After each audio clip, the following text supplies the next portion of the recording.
It used to be that the only person in the one-room schoolhouse who knew anything was the teacher. But now we've built this wire that goes right into every classroom in the world with the best teacher in the world teaching that thing. So we don't need you, the teacher, to know the thing.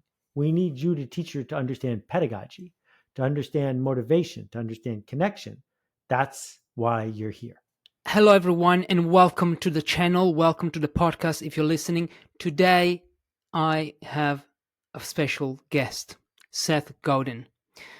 Now, Seth Godin, I think he doesn't need any introduction, but if you don't know who he is, well, Seth Godin is a writer. He's a best-selling author. He's the author of 21 international best-selling books.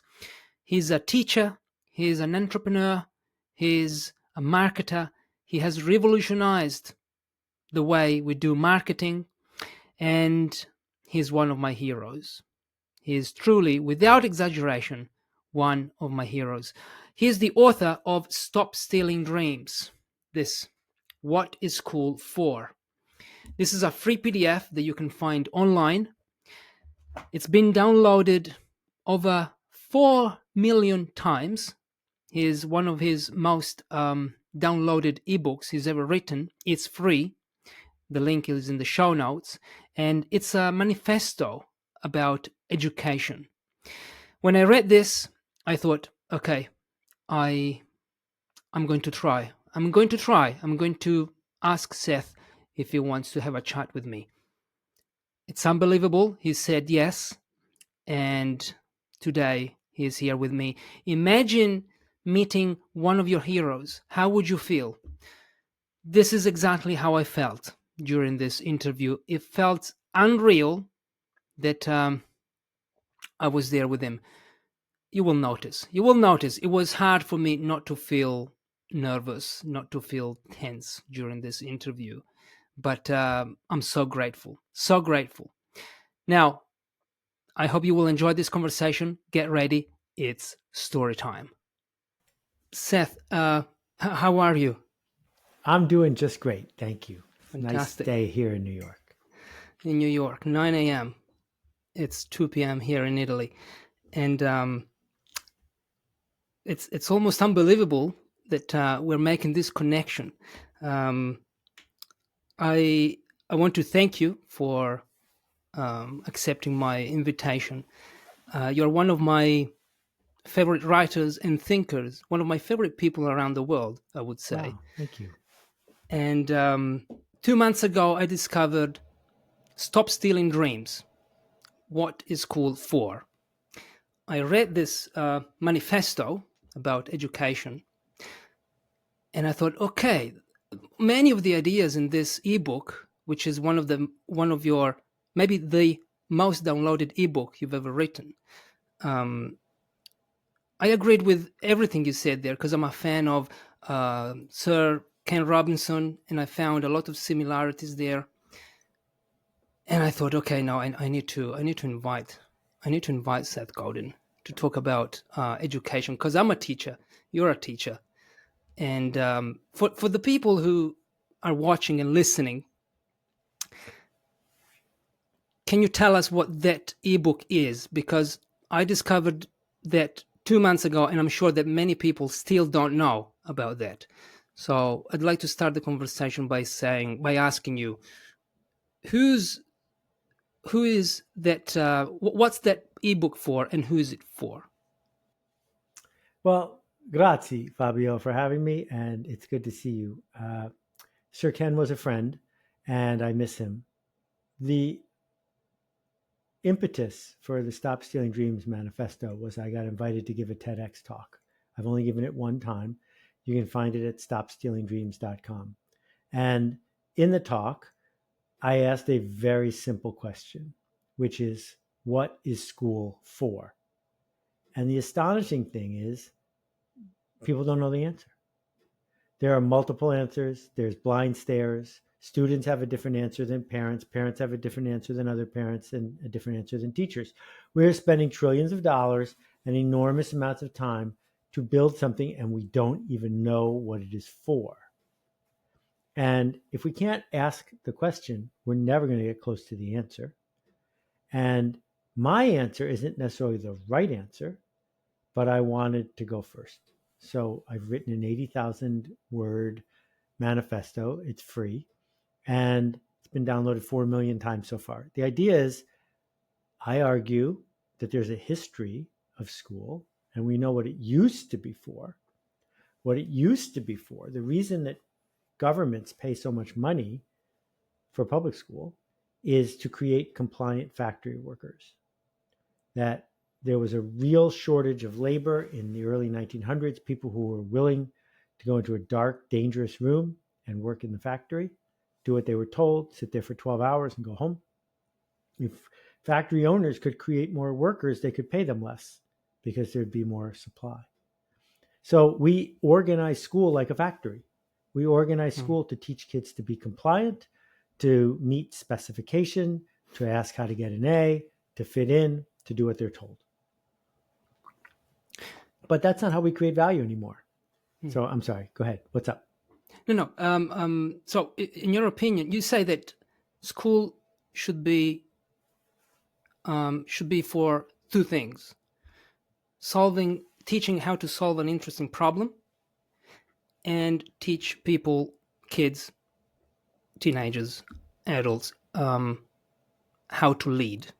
Right. Right. So I wanted to ask you, what is an interesting problem? So here's what's not an interesting problem. Tell me who the prime minister of Italy was in 1957. That's not interesting because I can look it up, right? It's also not an interesting problem to say, ask ChatGPT to write a 500-word essay about Homer because it can do that faster and better than you can write a mediocre essay about Homer. These are no longer interesting problems. Interesting problems are problems where we don't know the answer in advance and where the answer helps us move forward to something useful. And we don't teach that to kids at all, right? That they are supposed to do that in their spare time. What we teach kids to do is solve boring problems, to solve known problems, to show that they can comply. But ChatGPT shows us the lie of all of that because now I can get a computer to do it instantly and for free. Which raises the question, what should we teach? Like, should we teach history at all? Like, I remember when I was in school, one of my classmates used to complain all the time. It was like, we were 15 at the time, and he used to say, why are we studying the Romans? Why do I need to know about poets, Italian poets who died 100 years ago? What's that for? He was asking the question. And I remember answering, well, but this is general knowledge. This is, you must know about the Romans. We live here in Italy. We had poets in the past. This is something that you must know it. But I don't think you would agree with that. It's a little more nuanced than that. First of all, the things that you know that are general knowledge and that I know that are general knowledge aren't the same. So you may not know who Longfellow was. You may not know what the code that Paul Revere responded to with the lights are. You may not know all of the stuff that I was taught because it was common knowledge. And neither of us knows anything about the history of Botswana.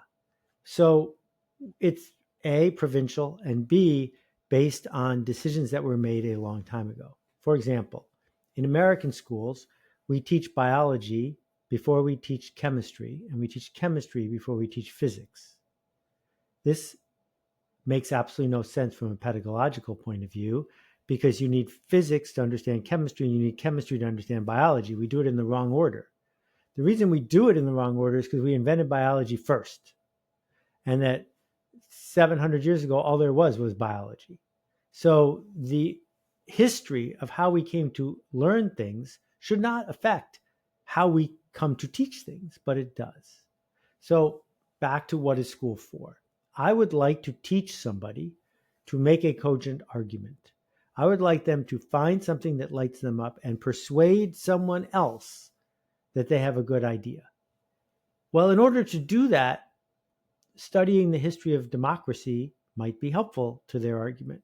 In order to do that, studying what happened when during the Renaissance might be useful for their argument.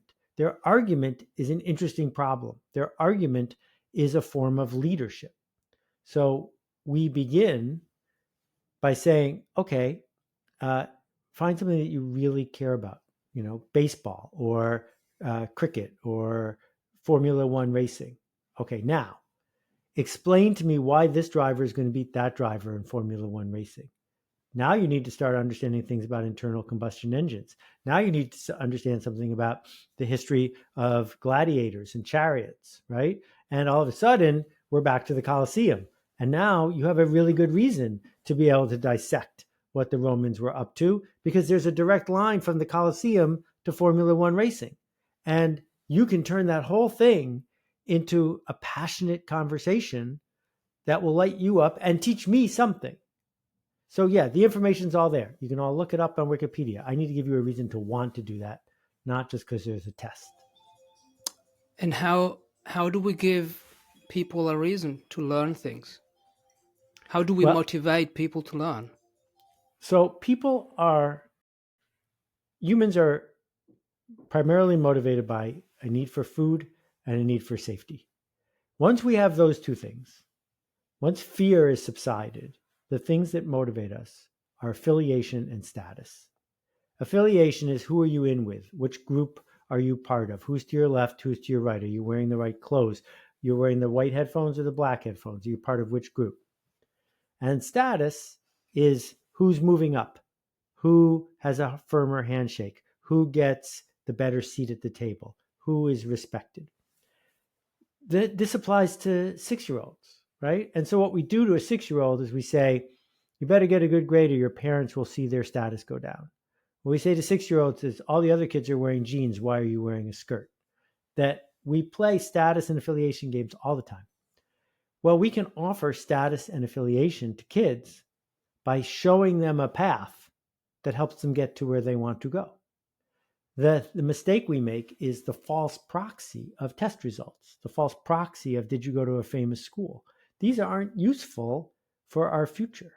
What's useful is, are we creating people who care enough to make a difference? Leaders, exactly. Yeah. Leaders aren't managers.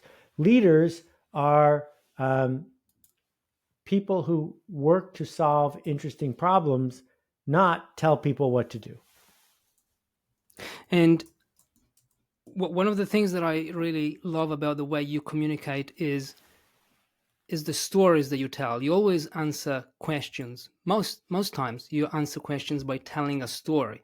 So when I watch the podcast interviews, someone asks you a question and then you start, so you start with a story, which is great.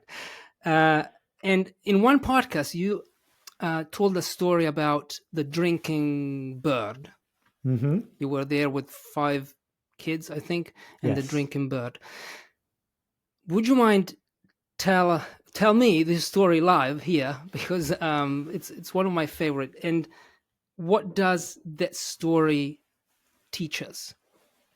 So I don't know if it's a toy where you grew up, but around here it's a fairly common thing. It's a glass tall bird on a little stand, and you dip it and its nose touches a glass of water, and then it goes back and forth all day with no batteries, dripping and dipping the water until the water is all gone.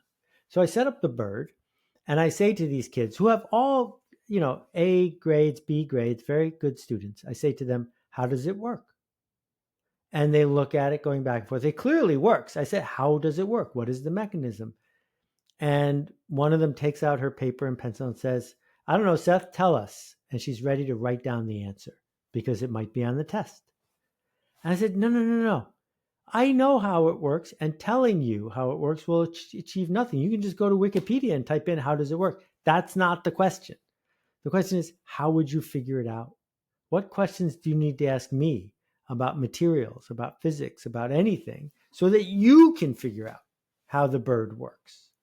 Because knowing how something in the past was figured out is only useful if it's going to help you figure out something about the future. And that act is something you can learn to do better. And we forgot to teach it to you in school. Beautiful. Which also brings me to the role of the teacher. Because you say the teacher should be, the modern teacher should not be really a teacher, should be a coach. So not someone who imparts knowledge, but what? Someone who motivates people So to learn. let's think about how many people are teaching calculus today. Today's a Wednesday. I would argue that around the world there might be 500,000 people teaching calculus. How many of them are the best in the world at teaching calculus? A couple. So why are the other 400,000 doing a mediocre job of doing it? Why not just play the video of the best person teaching calculus? We don't need that person to be in the room with us. What we need in the room with us is someone to answer questions, to motivate us, to coach us, to connect us. But that person doesn't have to have a lot of domain knowledge about calculus. That it used to be that the only person in the one-room schoolhouse who knew anything was the teacher.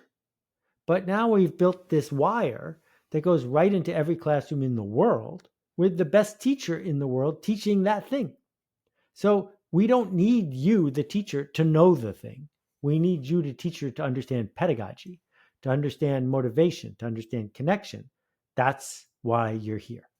The problem is who wants to accept this model of education where the teacher is basically a motivator and not someone who knows? Because in certain cultures, like I'm thinking in especially in the East, in Japan, the teacher is still an authority.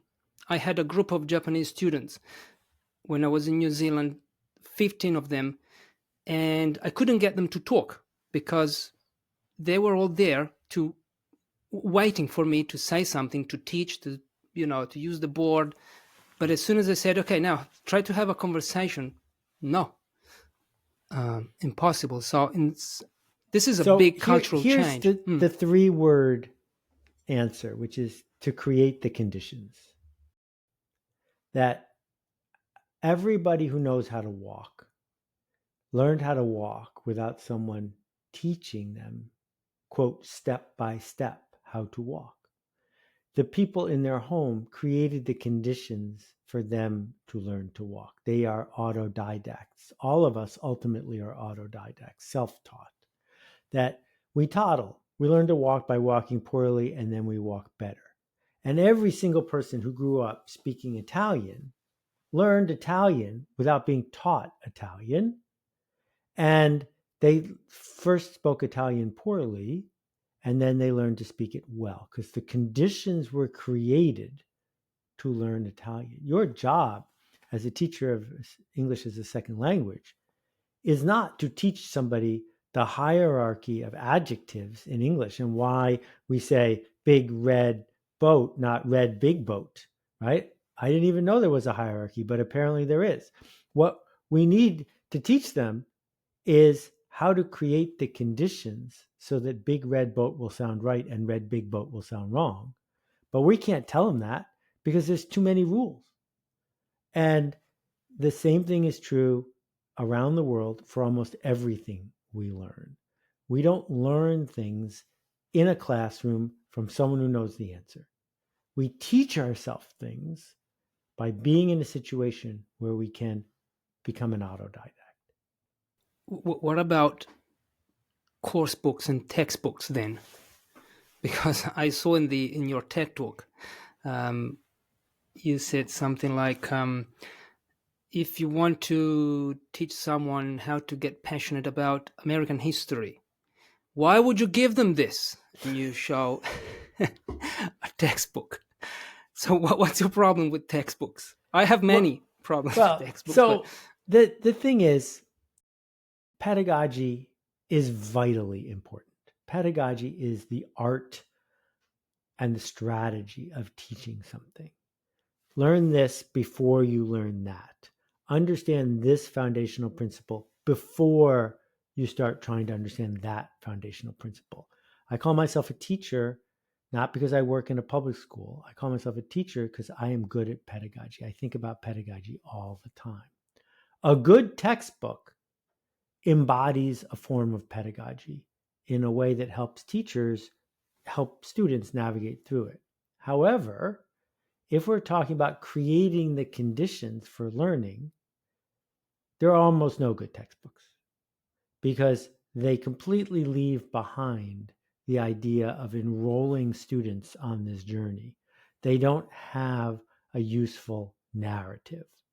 Whereas we have a lot of really useful nonfiction books and some fiction books that do bring people in and start them down a journey. So if you want to understand some of the repercussions of the Jim Crow South in the United States, reading To Kill a Mockingbird is probably better than reading a textbook.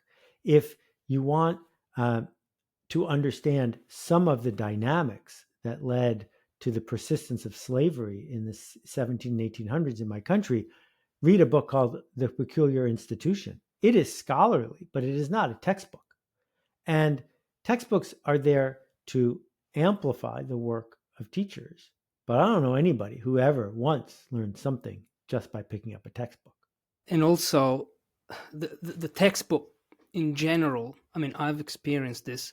It restricts the potential of the teacher, because you must teach this, and I hate when someone tells me this. You have to cover page 41, 43. They give me what to teach, and I'm like, I don't need this. But maybe when I was when I started out as a teacher, okay, the textbook was the best thing I could ever have in the classroom, because what am I going to do? I'm going to follow the textbook. I remember my very first lesson. I'm still alive today because I had a textbook that day, because I didn't have time to prepare a lesson, didn't have time to look things up. But now, after a while, you're like, textbook, no. And actually, in the English language ELT industry, so English language teaching industry, there was a movement that started in the early 2000s, where it was started by an educator called Scott Thornbury, and he said, look, we don't need that much materials. Language lessons should focus on the people in the room, what they say, and lessons should be materials light, conversation driven, and focused on the people in the room, emergent language, what emerges in the room. And that people, like that approach, received many different mixed views, some of them quite strong. Some of them were like, well, this is what we've been doing since we started teaching. Nothing is new about this. But this is to say that, I see many problems with textbooks. I don't want to demonize them, but sometimes it's just they prescribe the things that the teacher should teach and the students should learn. Yeah. I mean, let's just be very specific. There's a professor in Toronto, Ontario, who wrote a dominant textbook in calculus. And he's made more than $20 million doing in royalties from this textbook. We are only a week away from artificial intelligence doing a much, much, much better job, individualized, patiently, persistently teaching calculus to anyone who wants to learn it. It will ask you a question, you will answer it or say, I don't understand, back and forth and back and forth and back and forth and back and forth and back and forth and back and forth until you understand calculus. And it's very straightforward. we don't need the calculus textbook ever again. And we should not deny that that is the case. The same way, when the telegraph was first developed, the King of Sardinia said to Charles Babbage, "What on earth would anyone need to send a message that fast for?" And it only took 15 years before the traffic in telegrams was so huge. People were using it for everything. Well, that's where we are right now. That if there is a persistent, patient, wise, well-informed AI teacher sitting right there, helping the motivated student, we don't need a textbook. We just need a teacher on the spot who's creating the conditions for that to happen. Another problem that I've experienced in as a student is choosing what to study. I remember choosing an institute, a school, high school, when I was 14, and I was lost, of course. When I was 14, I didn't know what to do. So were we all. Yeah. But some people, I remember I had a friend who wanted to be a doctor, and I thought, you're so lucky because you know what you want to do. You know, you're going to do some scientific kind of school, you're going to become a doctor and blah, blah, blah. But then I was there and I thought, well, I'm going to do what Federico did, because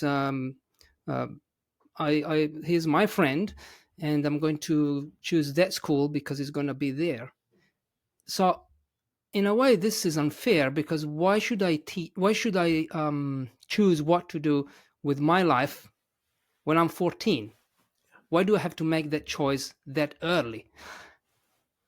So how can we change this, if we ever can change this? Well, so, it's interesting when I talk to people who are 14 or 15 and they say they want to be a lawyer, I challenge them to go spend one full day sitting in a law firm, just sitting there. They don't really want to be a lawyer. They just like the fact that there's this role that they can announce they want to play that gives them esteem and status.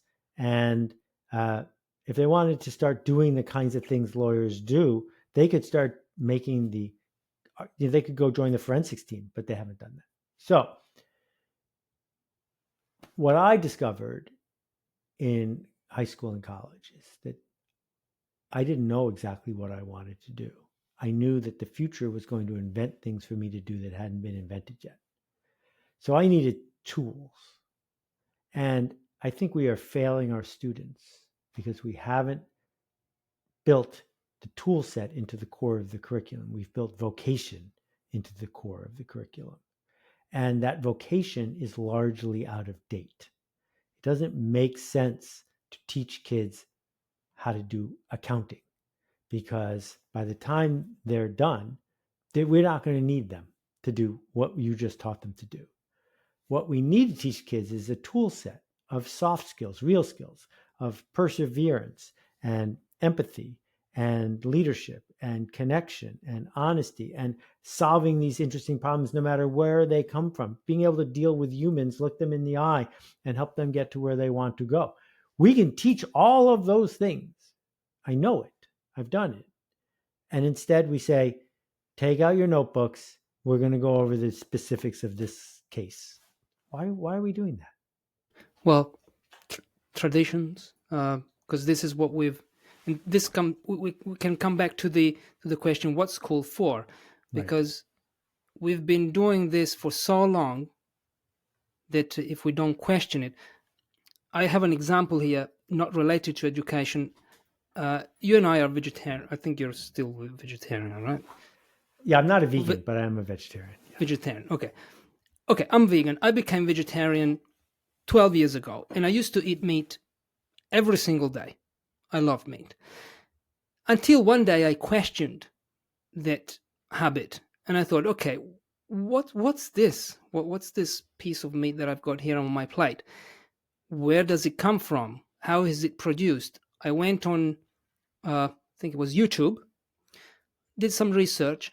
The next day, I became a vegan, Then I discovered that I couldn't eat Nutella, and I said, no, this is too. Let's start small. And I thought, okay, no, I'm going to be a vegetarian. I became a vegetarian. Okay, so if I hadn't questioned that habit, I would have never changed. Mm-hmm. And the same, I think, is true with education. If we don't question what is Right. school for, we're never going to change it.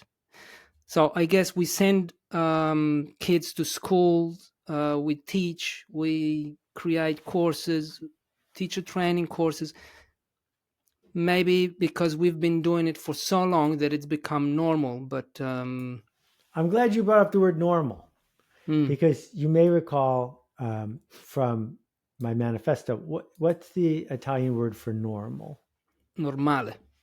Normale. Okay, so the first teachers' college in the United States was built in Massachusetts 150 years ago, and it was called the Normal School.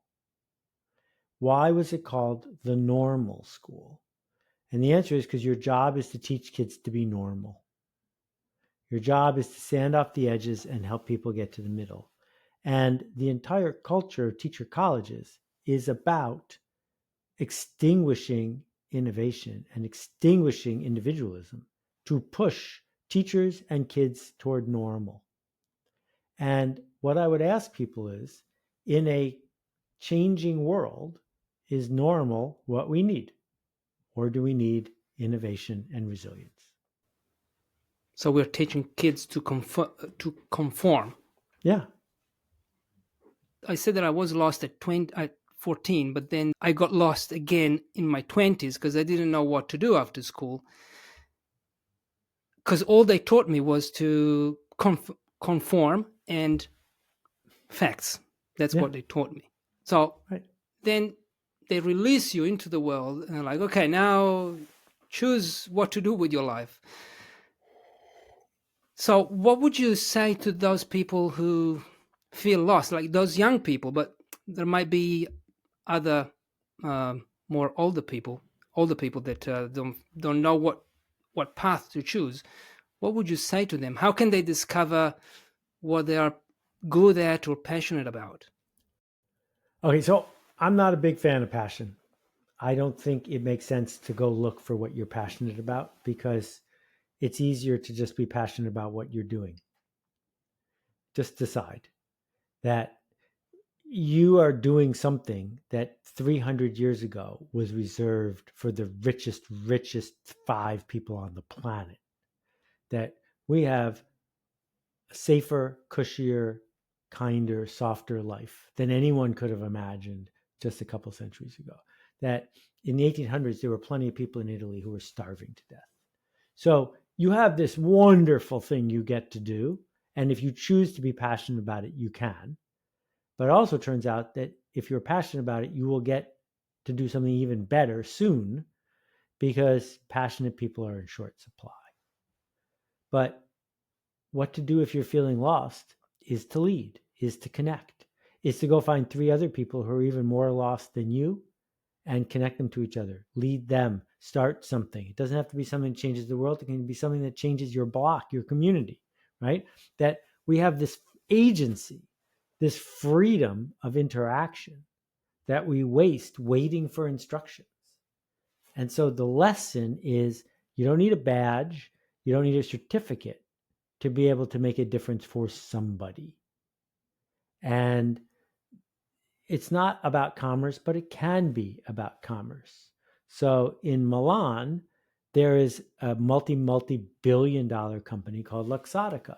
Luxottica makes more than half of the eyeglasses in the world. And it was started by an optician. There were lots of opticians in the 1960s, but one person said, I'm going to do this path instead. He had no training, he had no certificate or permission to do it. He simply decided to try step by step by step to get to a place.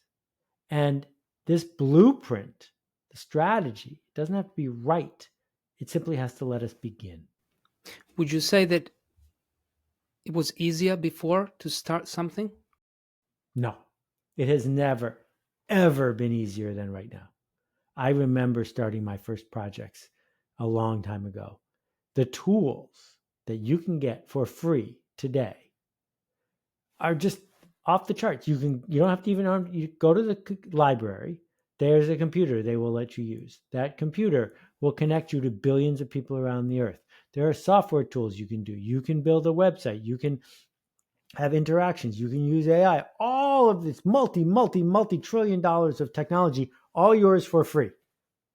And that's brand new. Brand new. This reminds me of something that I read in The Practice, one of your books, a book that completely changed my views on what it means to create and the creative process. You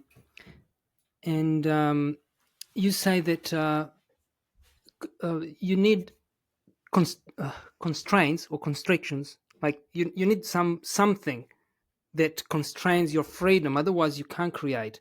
Because if I tell you, okay, draw something here, you're like, well, what should I? But if you say draw an animal, for example, then you know that you've got some constraints there. I don't know if the example is I think is the that's a best, pretty but good example. Clement Greenberg pointed out that European art is defined by the frame, that the artist is constricted because there's a frame. There's the outside the frame, which is an art, and inside the frame, it is art. That piece of paper you just showed already has constraints. It's flat and it's a certain size, and there are edges to it. So you've offered me constraints. This is very different than, say, make art. Make art has much fewer constraints than draw something on this piece of paper. And so when we begin by saying, I will only work in charcoal, I will only work on this size, and I will have this done by tomorrow, we've just built constraints for us. And if we take away all the constraints, then we have nothing to lean against. And it's the leaning against, it's the edges where art lives. You're saying, okay, lead, find a group of people who are even more lost than you, lead them, do something together. And what I see, though, is the opposite thing, which is after school, I need to go and find a job. Yeah. Because this is what I am expected to do. Find a job. That's 40 hours, maybe 50, right? What are you doing on Saturdays? Have you organized 6 painters in your community to come together and paint at the same time? Have you put together a craft show? Are you able to coordinate the work of 3 different preschools to create an after-school pickup program? Don't go home and watch Netflix. That's passive and absorbing, right? What I'm arguing for is not to go say, this is my job and I must get paid for it. Your job, you need to get paid. You need to pay the rent. You need to buy pasta. I get that. But what else are you doing? And, if let's say you're saying, well, I'm not that kind of person that wants to get out and make a big commotion. Great. Are you good at programming? Can you program in C++ better than any single person in your town? Because you could learn in 3 weeks for free, right? So all of these paths are open if we're not just going to sit at home and whine about them. And we're surrounded by so many options, it's easy to get paralyzed. I need to wrap this up in a couple minutes. So sure, let's just try to cover a couple more, but these are great questions and I'm really enjoying it. Yeah, we can end with, because we started by saying we are not asking the question, right? We're not asking what is school for. And before this interview, I asked my family members and friends, 20 people, none of them is involved in education, and I asked them, I'm doing a survey. I just wanted you to answer a simple question: what is school for? And none of them said school is for teaching facts.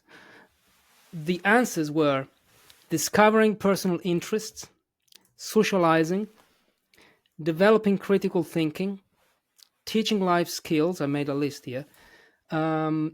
Teaching teamwork, stimulating the desire for lifelong learning and curiosity, providing a safe environment for children, encouraging personal growth and the development of individual talents, offering a platform for sharing ideas and engaging in intellectual debate. Which, in a way, I'm like, okay, so we know what it is for. The problem is, most of the times, is not this. The problem is, most of the time we go to school and we say, this is the chapter you have to study for next Friday. Right. On Saturday, you're going to have a test. Yeah, and even exactly. The teachers, they are victim sometimes of the system. Right. Almost no one is happy with the system, but the system is stuck because the feedback loops and the system and the support forces keep it the way it is. And you've highlighted it. The answer, I think, is we have to talk about it. If enough of us talk about it, if we ask our teachers about it, if we demand that teachers teach differently, we are the customers of the system and we can make the system change. So Fabio, I'm just so grateful for you and for the way you lead. Thank you for taking the time to talk to me. Thank you. Thank you, Seth. Really appreciate it. Thank you so much. Go make a ruckus. Bye-bye.